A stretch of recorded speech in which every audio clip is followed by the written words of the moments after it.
Hello, everybody, and welcome back to Marriage and Kinship.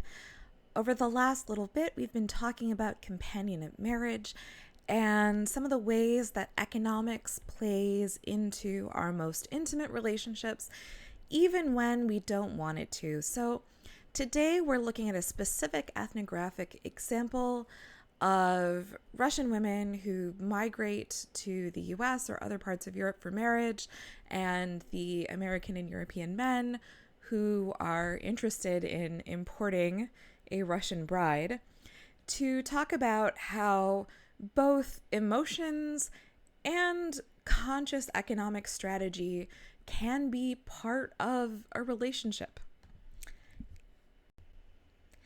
In order to get us started thinking about these issues, I've got a couple literary excerpts for you. So this is a poem by Dorothy Parker called One Perfect Rose. A single flower he sent me since we met. All tenderly his messenger he chose. Deep-hearted, pure, with scented dew still wet. One perfect rose. I knew the language of the floweret. My fragile leaves, it said, his heart enclose. Love long has taken for his amulet one perfect rose. Why is it no one ever sent me yet one perfect limousine, do you suppose? I know, it's always just my luck to get one perfect rose. And here we have a quote from Pride and Prejudice, which you should not be surprised by this point in the semester. Not only is it a classic work of literature, but I think it's also a really well observed work about the ways that love and economic interests can be in conflict. This is the very first two sentences of the book. It is a truth universally acknowledged that a single man in possession of a good fortune must be in want of a wife. That is, he must need a wife if he doesn't have one already. However little known the feelings or views of such a man may be on his first entering a neighborhood, this truth is so well fixed in the minds of the surrounding families that he is considered the rightful property of some one or other of their daughters. So you don't even know who this guy is yet, but hey, you know he's got money, you've got unmarried daughters. Yeah, okay, we're going for it. All right, so we've talked in general terms. Let's get a little more concrete now. And these are questions that I'd love to see you answer in the comments. So, how do you show someone that you love them? In some places, for example, Tanzania, this is a reading that's on the graduate syllabus for this course, and if anybody wants to read this paper, I can send it to you. People believe that money or expensive gifts that reflect wealth are part of how you demonstrate love. In other places, we tend to imagine that money corrupts love, which is supposed to be pure, which is very much part of Giddens's idea of the pure relationship, right? That it's pure because it's free of economic need. People don't have to be together. So, is wanting a wealthy partner about materialism? Is it shallow, or is it just practical, honestly? And do these kinds of questions only matter in particular times and places? Do they only matter if we believe in romance or if we believe in pure relationships? Do they matter more in some cultures and less in others? Because even in societies that have an egalitarian ideal of marriage, people still imagine that they will share the labor of maintaining a household together. If you live with someone else, you are maintaining a household together, right? And the only way to not do this would be to never live with your partner. So, again, I'd love to hear your answers to this in the comments. But how do you imagine a future marriage working? For example, will both of you work? Maybe just one of you? If just one of you, then which one? How will you decide? What kinds of jobs might you have? Are they going to be very flexible jobs that allow you to sort of flexibly take care of each other and shift who has which responsibilities? Are they going to be very rigid, inflexible jobs with a lot of demands that make it hard for you to change responsibilities? Is one person going to have a flexible job and another person going to have a really strict job? How will you decide who has what job? How will you decide who does household labor? In my household, it tends to be decided based on who hates what the least, or who has like what sort of obsessions about things. I do the laundry in my house because I am very picky about clothes and fabric, and I can't imagine entrusting my clothes to another person. Um, and if you have children in your household, it becomes even more complicated because how will you arrange for childcare? Will you do that yourselves? Do you have enough money to hire somebody to do that, whether you take your child to a daycare center or have a nanny or a housekeeper who comes over? Um, will you do some mix of both? How are you going to sort that out? And also sort that out with your jobs and all of the other housework. So, on to our specific situation. These international marriages between Russia and the US, and specifically between Russian women and American men. So, why are Russian women interested in American men? Or at least, why were they interested in American men in the 2000s? It's 2021. Maybe things are really different now.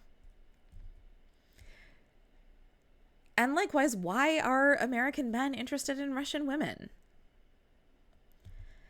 The answer in both cases, and very briefly, is that they're seeking normalcy that they can't seem to find in the people around them. The world is changing. Maybe it's not the world that they grew up with. Maybe they grew up and became disillusioned and realized the world wasn't the way that it was promised it was going to be for them. But something seems to have gone wrong and everything's off kilter. Because normalcy can't be separated from ideas about how spouses are supposed to economically contribute to the household. So these Russian women have this idea that a serious man is going to be emotionally and financially serious, somebody you can rely on like a stone wall, right? And so American men see American women as being abnormal in their economic ambitions. They want too much. They don't think about family enough. They just want money. Whereas Russian men are abnormal in their economic failure, in their inability to be reliable in the post-socialist transition.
All right, so that musical interlude was from Fiddler on the Roof. And basically, it's a song where an older couple who had an arranged marriage is trying to learn to accept that their daughters don't want to have the same life that they had, and asking each other for the first time if they love each other and how they know that they love each other. Relatedly, I have this quote here from my doctoral research that's from a conversation I had with a matchmaker where she says, that clients often ask her, how do you decide on marriage? How do you decide that this person is the right person to marry? And her answer is, it's okay if it's not awful when you're together. And it's okay if you don't fall in love, because once you're married, just being together brings forth bonds and feeling. So, it's fine. There's no place for anything like love in marriage. But she also adds that as these couples begin their process of married life together just by planning the wedding, they really do seem to fall in love. So, an arranged marriage or a marriage made for economic reasons is not incompatible with sincere feeling. So, in conclusion, here are some generalizations that I think we can make about various kinds of arranged marriages that might seem very unromantic, especially in the present day.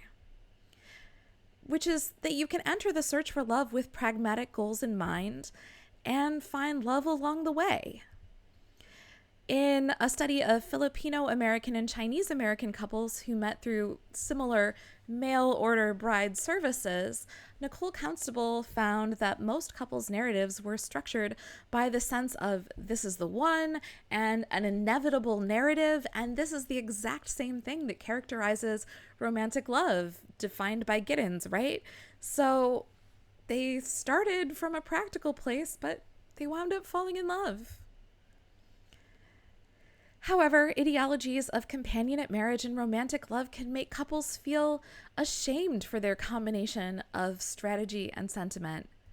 But normal marriages that aren't so obviously arranged also contain similar strategic elements, and Constable says this is part of why we get so anxious about mail order marriages, because they expose something in all our relationships.